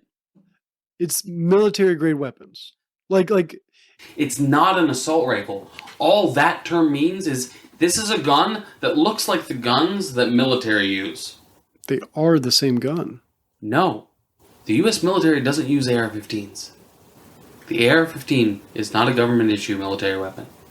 There's too much to read here real quickly. But further to my point, you know what were government-issue military weapons at the writing of the Second Amendment? Muskets, bayonets, cannons. That's what the Founding Fathers had in mind. Mm-hmm. Military-grade weaponry. Okay, but so you think if the Founding Fathers that we have talked about today in episodes past would be aware of the weapons we have now, do you think they would still write the exact same thing? I do. And you know what? I think that if they were aware... Nukes, I think that if the jets, Founding Fathers were aware of our submarines. ability to communicate today, they'd still write the First Amendment as well. My argument isn't with the logic. My argument is with reality. We're in a society that does regulate. We're in a society that does have morons that get access to things and do stupid things. Right. And the best way to prevent that... Is let everyone do it? The best way to prevent that is to incentivize against it. And the strongest incentive against violence... Is arming kids in schools. That's not what I said, but I endorse. No. Because here's what happened in 1994. In 1994, we signed legislation making schools gun-free zones. Before 1994, it was common to have riflery class as part of gym. Right, but the kids and students weren't walking around with guns on them outside of that class. So riflery class Let me didn't get mean to that my they point. were armed in the halls. No, but the average student knew how to use a weapon and knew where the weapons were. Because after 1994, we have events like Columbine, where now you have an entire area where these disenfranchised kids who felt like they had nothing better to live for knew that nobody in that building was going to be able to stop them from walking in with weapons and slaughtering people. The way that you prevent that is when those kids, who again, the issue really comes back to these kids were bullied and terrorized in their schools. But if those kids know that in that school are people that would stop them from doing that, they're not going to do that. The biggest way to disincentivize a criminal from criminal behavior is if they have reasonable suspicion that there will be threat of violence. Because violence is expensive, Jeff. People don't like having violence enacted on them. That includes criminals. If they believe that their target is going to be a target that returns violence on them, they're less likely to be violent. A violent society is a polite society. That's what we saw with the Wild West before U.S. Marshals. I can't remember the exact amount of years, and I'm sorry that I can't cite this off the top of my head.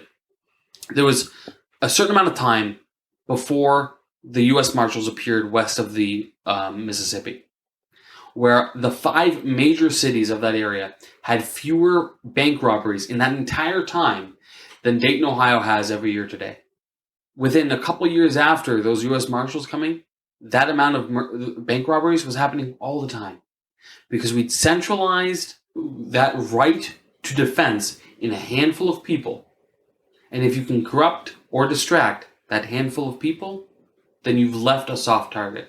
That's exactly what happened after 1994 with the Gun-Free Schools Act. You've created soft targets. In cities where we have high regulation, we also see high gun crime from the criminal element because those that would protect themselves aren't legally allowed to. You'll hear people say that the reason that happens is because those guns are coming from outside areas where it's legal. And that's true. But you know what's not happening in those outside areas where those guns are legally owned? High rates of gun crime because the people that would stop those criminals also have guns. They become hard targets.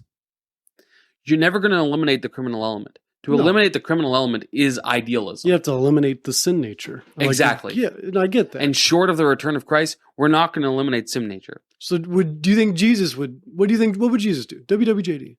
Would Jesus say, arm everyone? What did Jesus tell to his disciples before he sent them out?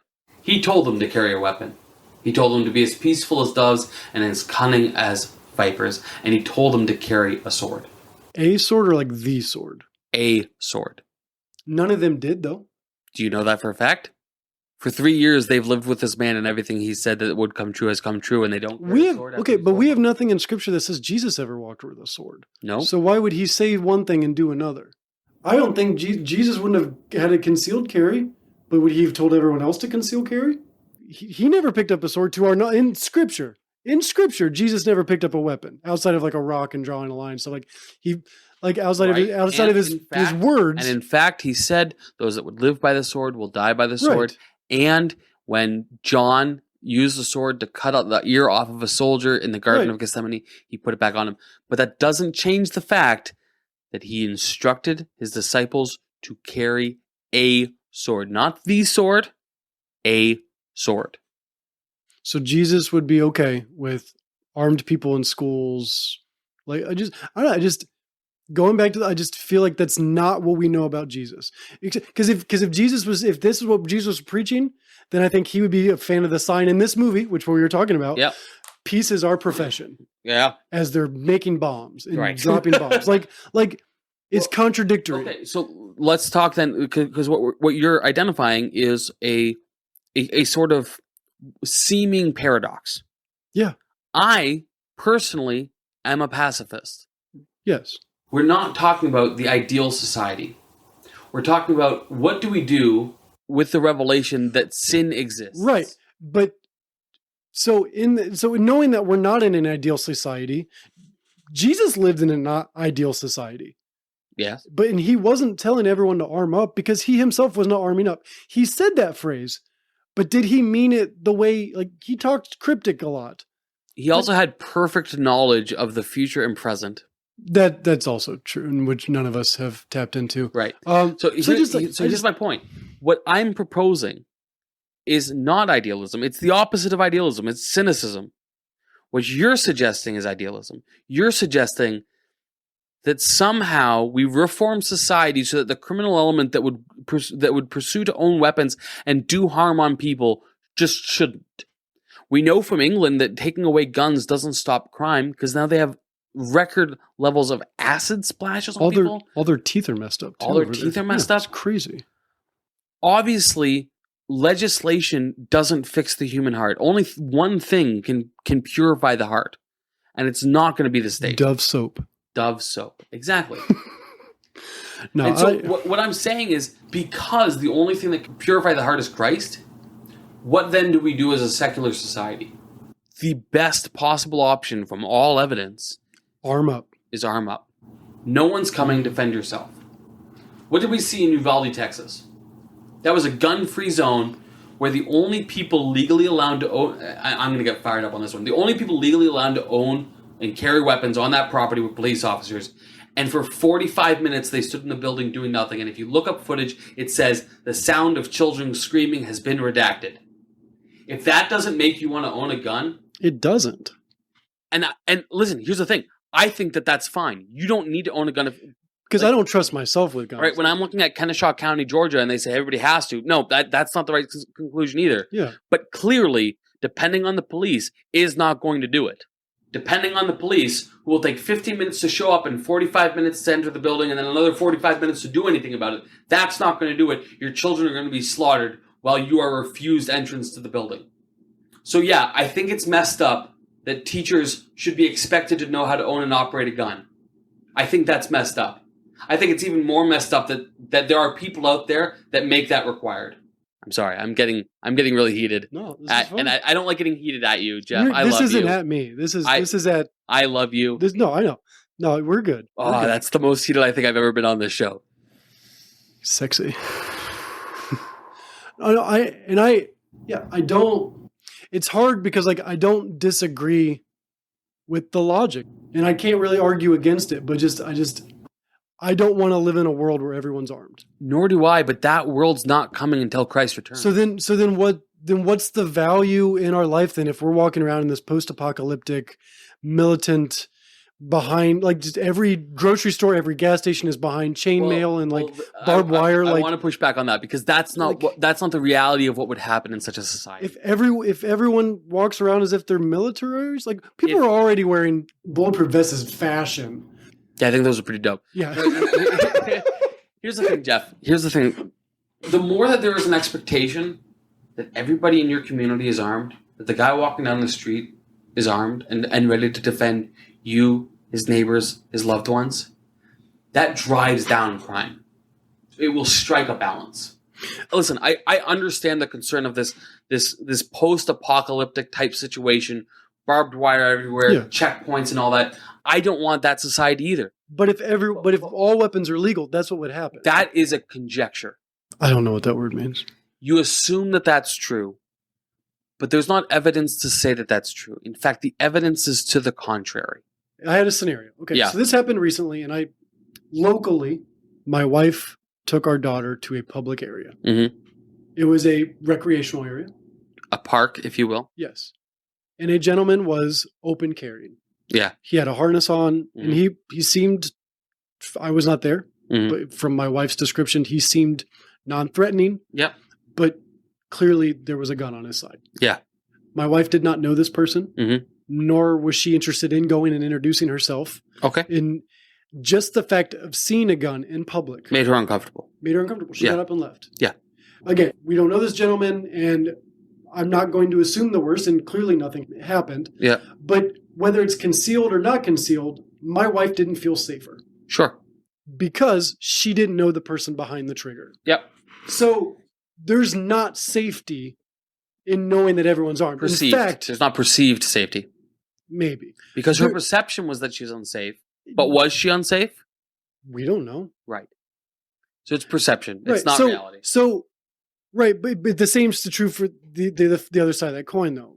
I don't think I would feel safer if I assumed everyone around me, everyone in this movie theater, everyone in my church pews, everyone in this Dollar General was armed. I don't think I'd feel safer because I don't know what triggers these people. I don't know what sets these people off.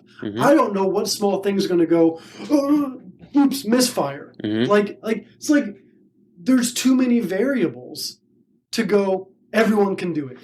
And I feel the same way about drugs, and I feel the same way about alcohol, but those are battles that I feel like those are less traumatic or have in the scale of grandness. Yeah. There's obviously detrimental things that can happen with all those, but and the fact of just sheer visual. Are you familiar with the concept of exposure therapy? Probably not. Oh, well, I mean, I've heard the term. It's reducing the trauma of something by multiple encounters with that specific thing, right? Yeah. Essentially, yeah. How much familiarity does your wife have with guns? None. Okay.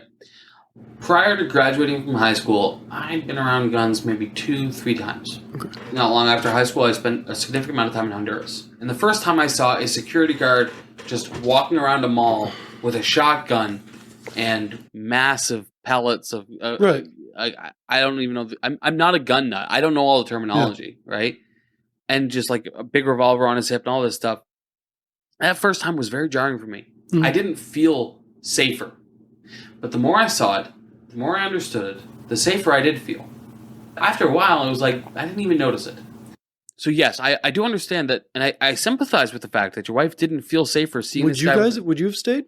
I would that have. have bothered you? I am now... Your kids, a stranger... I am... You'd have been like, kids, go play with his kids. I'm personally now at the point where when I see that guy, I don't perceive him as a threat. I perceive him as, I'd like my kids to be playing with his kids, because if anything shows up that's threatening his kids, I know he's getting involved right away.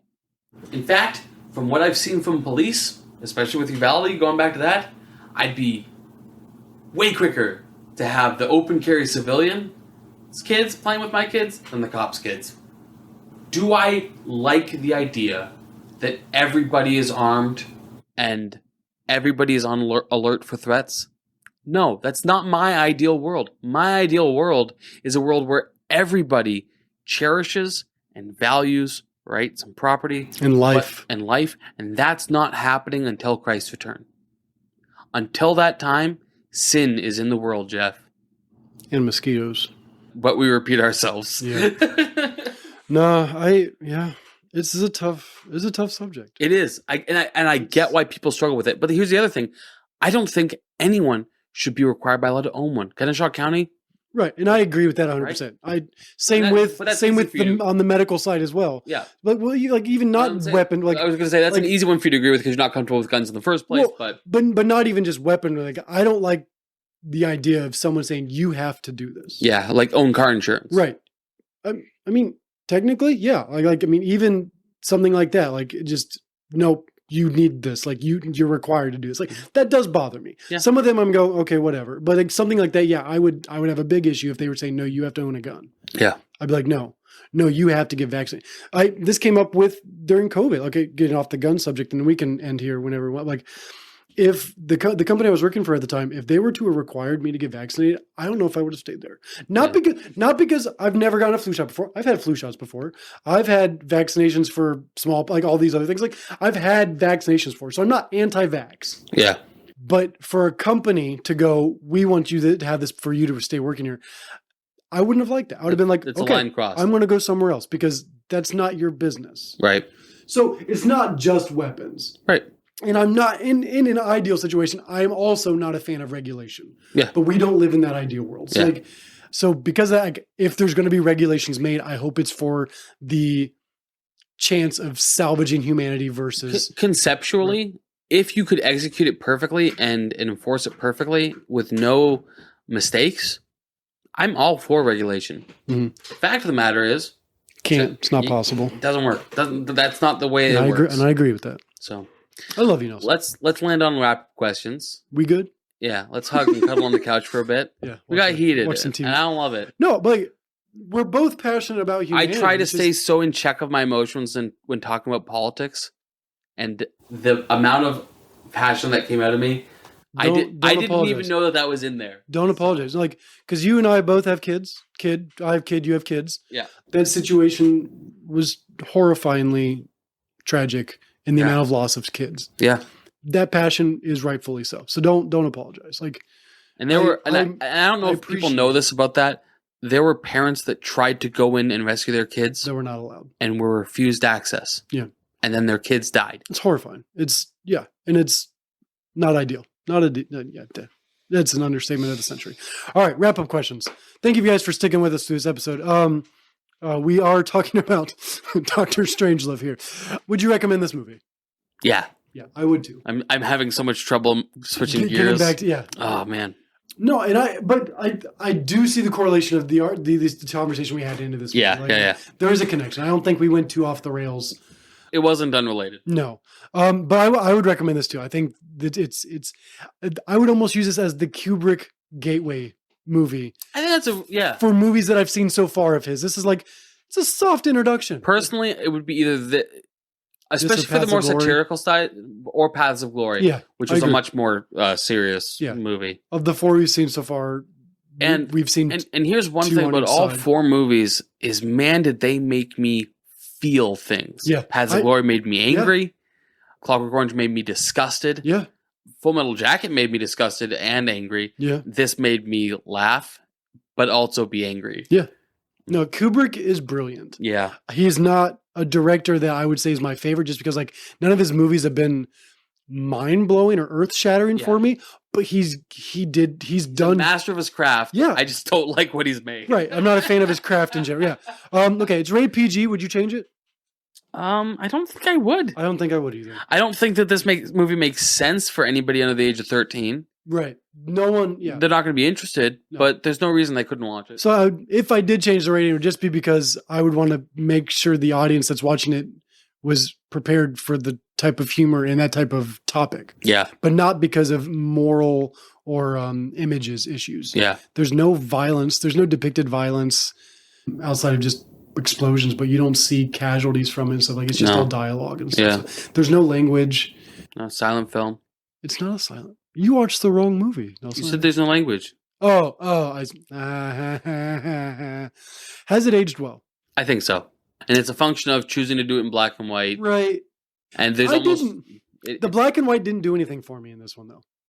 It's a bit of a time capsule film, I think. It is, and I agree with that. Like, it's because it was made around 64. Like, it's kind of a stamp in time. Like, it's pretty relevant. Is this our earliest Kubrick film? Let me check real quick. No, Paths of Glory was older. Okay. 57 is Paths of Glory. 87. Okay, yeah. So 57. Paths of Glory is our oldest so far. Is this the second that he made that we reviewed? Yes. Okay. Yeah, because it goes Paths of Glory 57, 64 Strangelove, 71 Clockwork, 87 Full Metal Jacket. Okay. So, and that's the 4 we've done. So, and we've got at least 3 more that we're going to interact with. Yeah. Odyssey. There's 7 in the top Shining, 250. Yeah. And Barry Lyndon. That's right. I know nothing about that one. I don't know. Honestly, I don't know anything about any of those, aside from what you can perceive from the top. I know nothing about Barry Lyndon. Space Odyssey obviously is space futuristic Here's what I know stuff. about Space and Odyssey. monkeys. Monkeys at the beginning, and I know that because of Zoolander, and then also Open the Pod Bay Door, Hal, and that's. And then I know the iconic scenes from The Shining, but I don't know the story behind it. I don't know what's going on. Don't know anything about it. I don't know it. So I'm excited to go down those roads. Yeah. Would this be in your top 250? I don't think it would. But I do think it is a great Kubrick gateway film, as you said. Yeah. At this point, I don't think it's going to make my top 250, but if I had to put one in my top 250, like, it would be this one. Yeah. At the rate it's going, though, it's at the bottom half of the movies we've watched so far. There's many more movies that are not on the top 250 that I would throw on my own personal top 250. Mm-hmm. So, like, I don't think it would make the cut, but if I had to pick one, if the government required for us to put a Kubrick film on our top 250, this would be mine so far. Do you like that? It's a close Do you like that tie-in? Yeah. It's a close tie between this and Paths of Glory for me. Yeah. Man, I enjoyed I enjoyed our conversation. I was excited to talk about this movie. Not for the topic that we ended up talking about, but like, just I enjoyed watching this film. Yeah. I'm trying to switch gears, but I'm seething with anger about Uvalde right now. I'm sorry. No, don't apologize. Don't apologize to me. Any news for what's coming up? So next week, we're getting out of war. That's right. And into the mob. Yeah. Mafia. I've never seen the movie, but I think there might be a mob war in it, actually. It's a street warfare. That's right. We're watching The Godfather. Yes. With my friend Angela Manarino. It's a strong name. Very Italian name. Yes. She may or may not have made men in her family. I don't know. She's a grassroots engagement director with Americans for Prosperity, an organization that I love. and worked for. But this is the second movie with Marlon Brando. Marlon Brando, yes. This was his second breakout hit because he had the On the Waterfront. Yep. And then he had gap time in a between. big gap. Yeah. Yeah. Life happened for him. And then Godfather Part 1. That's right. Next Well, week. it's just Godfather. Part 1. No. What is it? The Godfather. Part 1. I just can't help it. It just comes out. But yes, I'm excited. I've been looking forward to this movie for a while. Something about a horse head and a daughter getting married. Now, adolescent Jeff always got The Godfather and Scarface mixed up. I always got Godfather and Goodfellas mixed up. And maybe I did too. I don't actually know much about Goodfellas at all. But I've always not just like seen any of them. the iconic quotes from Scarface, which I've not seen. I just know the quotes. Was that great line from Goodfellas? Say hello to my little friend. No, that's Scarface. Say hello to my little. That's Scarface. You're trolling me. But yeah, so I just for the longest time I thought Scarface and Godfather were the same thing because it was mobsters, it was drugs, it was family business type stuff. From what I understand about Godfather, drugs comes up, but not in the way that you're probably expecting, Jeff. And I guess we'll talk about that next time. We'll see you there. Anything else we need to add? Yeah, go out and buy a gun. Legally. Yeah. Legally. And learn how to use it. Yes. Train and be respectful. Just like owning a vehicle, it's a big responsibility. Yes. You should be able to operate it competently. Look left, look right, look left again. That's right. Yes. And then if somebody's driving in the oncoming lane, defend the Speed people up. around you by driving right into them. That's right. I think we kind of really got out of hand with our metaphor here. But right. yeah. Thank you for listening. We'll see you next week. We love you. Be safe. Thanks for listening. We had a great time putting this together for you. To join the conversation, find us on Facebook and Instagram at Silver Screen Biases. And on Twitter at Screen Biases. We believe in value for value, so if you found value in our show, we ask you to consider supporting us. Links to our social media and support can be found in the show notes.